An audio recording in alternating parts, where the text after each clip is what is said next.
إن في شغل في أم كدادة، ناس أم كدادة بعرفوا الشغل ده.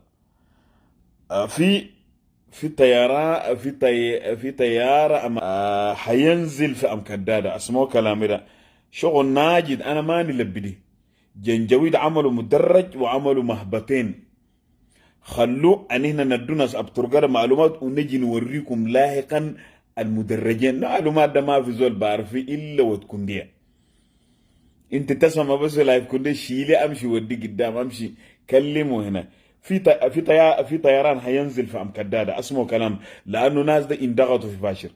زي ما قلت لكم في هجوم على الناس ده دايرين امداد، ما في طريقه الا قالوا امدادهم ده ينزل لهم في ام كداده. انا نوريكم عديل هسه الان جهز 2 مدرج، يعني مهبطين. انا ما اقدر اكلم محلاتهم لحد ندي ناس ابترقه، نديم مهبتين. ده لازم انه الدنيا زايله. في 2 مهبط فام كداده، وانا هتكلم في الايام الجايه عنه، لكن خلوه كده هم بس يعرفوا، عشان يعرفوا انه ود كنديره هنا في مهبطين، في طياره ما في طياره حينزل في ام كداده. انا قبال ما ينزل ده انا لازم انه نحدد المكان ده وين. انا المعلومه ده هدي ناس الاستخبارات وبديه لناس القياده والسيطره هناك في خرطوم. لازم انه المهبتين دي يندقى قبل ما طيران، لانه حينزلوا ذخيره للناس الناس في فاشر. وبعد ذاك العربات بتاعهم من ام كداده بشحنوا عشان يودوا للناس في فاشر كويس. خلونا انه غرب الفاشر الناس ديل طبعا سكتوا الليله لهم 6 يوم. 6 يوم طبعا ما عندهم ناويين نية جد. يا جماعه وصلت لودرات كبيره ذات. وقلت لكم محل ده ناس ده ناويين لما تعرفاش. وصلت لودرات، اننا دايرين اللودرات هاي كده بس، اننا اللودرات ده بنفعنا لقدام. يا جماعه الناس ده دايرين يقفلوا من زمزم، نملي شجره نملي قوله ده دايري كله يقفلوا. التلتوار اللي بقفلوا ده كم؟ 3 متر. انت عارف 3 متر ده؟ 3 متر ده العربيه بنتي وانت ذاتك ما تنتي. الآن اللودرات الوصلوا ده يا جماعة أتمنى إنه إذا في طيران يا أخي اللودرات ده الدنيا زايلة ونعيمة زايلة. اللودرات ده هيضر أهل الفاشر ده. دايرين يقفلوا الاتجاه الغربي ده، يقفلوا كريب كده بس، يقفلوا بلودرات كبيرة. ده مش حصار، هم قفلوا اتجاه زمزم، هسه جايين دايرين يقفلوا الاتجاه بتاع شجرة ده، بتاع شجرة وسجي شالة ده يهاوقوا زي ده. أنا قبال ما إنه الناس ينفذوا الآن لودرات وصلت ودارين شغالين. لكن الآن البقية اللي وصلوا ده قبل ما يبدو الشغل أنا بقى بترقى حقكم ده، أنا دارين تشتغلوا لنا الشغل ده كويس. الشغل كله تم في أمكدادة. شغل واحد جد قام في حاجة حصلت دمر أكبر منظومة دفاعية أمام ناس ده. هسه ده المنظومة ربطوه دقوا امبارح، دقوا بأبترقة. التحية لكم يا القيادة وشغلكم شغل 100. أبترقة وصلت ودق الشغل ده دنيا زايلة ونايمة. الشغل عملوا محطة بتاع التشويش، إنه منظومة بتاع الطيران. هم عملوهم 3، واحد في زمزم، واحد في جوجو، واحد وين اللي هو امبارح. شغل ده اشتغلوا شغل امبارح اتدمرت تماما. لو اشتغلتوا لنا بتاع جوجو ولو اشتغلتوا لنا بتاع زمزم ده كده معناه فاشر، كده دخوله 100. هسه كده بتاع مكدادة امبارح ده قال لك واربال ده دقوا الشغل ده، دقوا فرقوا بالله واحد. والله شغل الدقام ده شنو شغل؟ التحية لكم يا الرفاق، شغل 100. أنينا دايرين تحصل لنا اللودرات البخارب ده. قال لك تم أن تدمير منظومة تشويش حديثة استخدمت لحماية ده خطوه إنه دايرين دقوبة متحركات الجاي الهسه جاي كيك البيورة. وأنا بنقول لك كيكا المنظومة الواحدة اتدمر، فضل منظومة في زمزم منظومة في زمزم ومنظومة في جوجو. ما داير أدي، لكن شغل بالباشا شغل نظيف. الناس تخلي بالها، الناس فتوا إيمانكم وخلوا بالكم على الاتجاه الغرب ده، لأن الناس كلهم متجمعين بخرب من فاشل.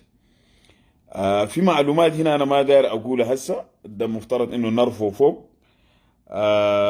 لكن خلوا بالكم انه شمال الفاشر في التجمعات الان في جزء من الناس لسه ما وصلوا من بقول له شنو، من شنقل طوباي. خليكم شمال الفاشر في قرنة وهلا الشيخ، خلوا بالكم للمحلات ديل هنا.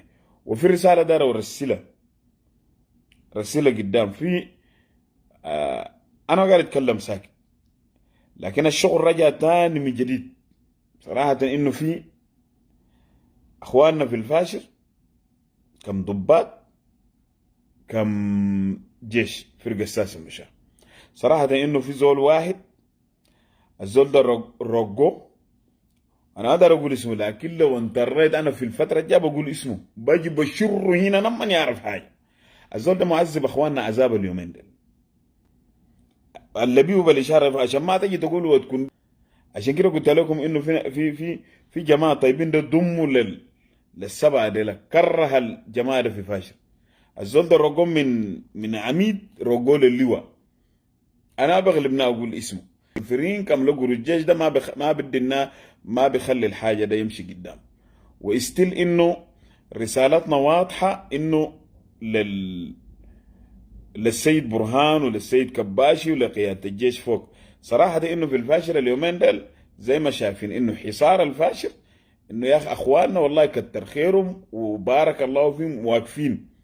اخواننا في الفاشر والله واقفين وعلى ثبات، كم جيش في قيادة الفرقة، كم مدفعية، كم مقاومة، كم مشتركة، والله ما قصروا. ربنا يديم العافية ونحن والله بنحييهم. لكن في حاجات ما قاعد هنا.